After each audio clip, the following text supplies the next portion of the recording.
Bonjour, ben, moi écoutez, Dominique Chardon, donc je suis là, je vais me présenter très brièvement. Je suis d'origine agricole et puis j'ai fait une formation agronomique, etc. Bon, j'ai pas une formation très diverse. Je ne suis pas du tout du domaine de la santé, bien sûr, mais je participe un petit peu indirectement. Alors, je représente aujourd'hui, d'abord, je voulais quand même dire quelques petites lignes, parce que bon, ça m'aide un petit peu d'avoir une lecture, c'est plus pratique.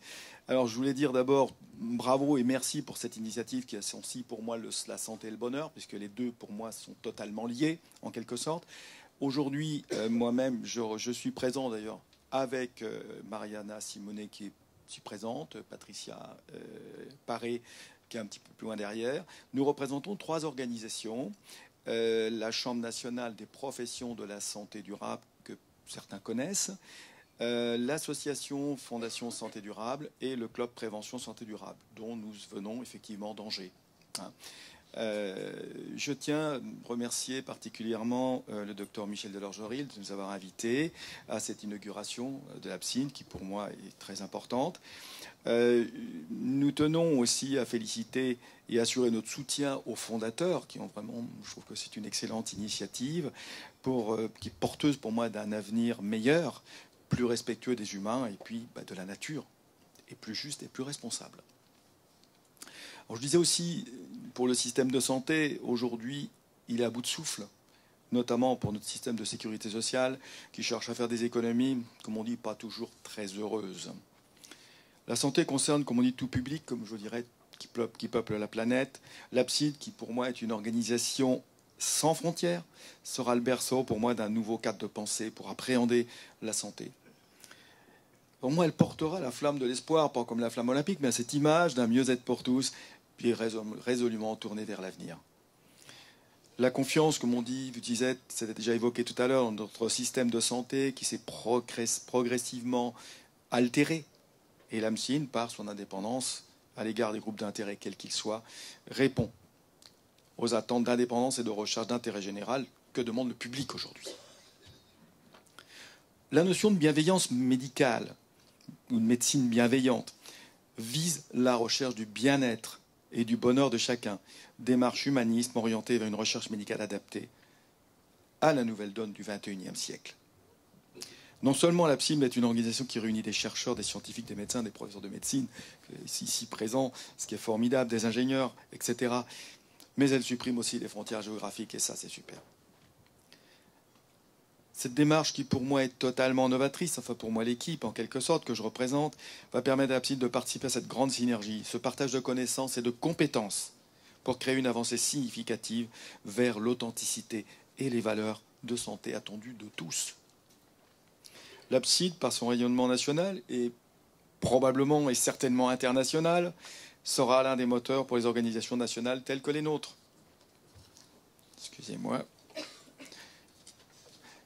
Il existe aussi, je voulais un peu parler de nous, il existe une convergence et une complémentarité entre les valeurs portées par l'APSID, la Chambre nationale, la Fondation Santé Durable et le Club Prévention Santé Durable. Alors, je vais donner une petite définition. Je pense que tout le monde connaît la santé durable, mais peut-être de le rappeler, si ça ne pose pas de problème. Bon, la santé durable est un état complet de bien-être physique, mental et social, maintenu tout au long de la vie grâce à des conditions de vie saines, enrichissantes et épanouissantes, grâce à l'accès à des ressources et à des soins appropriés et de qualité utilisés de façon efficiente et bien sûr responsable. Alors, je vais mettre, disons, après 10 ans de travail préparatoire acharné, la santé durable prend racine, parce qu'en France, la santé durable, on a commencé en 2003 à effectivement s'investir dans ce domaine, et la Chambre est née en 2014. Nous sommes encore modestes au niveau de la Chambre, nous avons 500 adhérents, conseil d'administration de 21 administrateurs, qui représentent la majorité des disciplines de santé, où nous retrouvons des médecins, des dentistes, sages-femmes, infirmières, kinés, ostéo-ergo, podologues, nutritionnistes, chiropraticiens, etc. Et nos valeurs essentielles sont identiques à celles de l'APSID, enfin sont proches de celles de l'APSID. C'est la synergie de compétences, l'interdisciplinarité, le partage de connaissances, vocation et convivialité pour nous sont des maîtres mots dans nos organisations. Par ailleurs, il convient aussi de préciser un point important, que les organisations que nous représentons ou que je représente sont totalement indépendantes, et cela je tiens à le préciser, de tout lien d'intérêt économique, quel qu'il soit. on s'autofinance nous-mêmes, on a nos cotisations, mais nous n'avons aucun, effectivement, subside extérieur. Je peux me permettre de dépasser un tout petit peu pour parler de la conférence de vendredi, hein, en 2 mots. Bon, voilà. Alors, réalisation en cours. La Chambre, nous organisons à Lyon, d'ailleurs, et je remercie le docteur Michel Delorgerie d'y participer, au Conseil régional Auvergne-Rhône-Alpes, une journée de conférence qui débute à 14 h pour se terminer à 20 h, où il y a 5 intervenants. Évidemment, la santé durable, c'est le terme, la grande thématique, c'est la santé durable, l'avenir pour votre santé. Je voulais dire aussi une dernière chose qui, pour moi, est intéressante. On met ça en place. Du 17 au 24 septembre, je peux faire encore une petite... Bon, du 17 au 24 septembre prochain, la Chambre nationale, la Fondation, etc., nous organisons une marche santé durable qui débute à Blois, au fil de la Loire, sur 160 km. 8 villes nous accueillent, où il sera réalisé des conférences, des animations, des interventions pour les enfants, etc. Donc, voilà, cette marche, vraiment, c'est pour fédérer tout le monde. Et surtout, parler de prévention, puisque c'est notre maître mot à tous ces stades. Et ça, c'est important. Voilà. Alors, c'est pour ces petits mots, je voulais quand même dire que nous assurons pour l'Absine notre solidarité et nous la soutenons bien sûr de tout cœur. Et lui souhaitons très bonne chance pour l'accomplissement de ses missions, pour l'avenir de la santé et puis l'avenir de tous, hein. On en a tous bien besoin.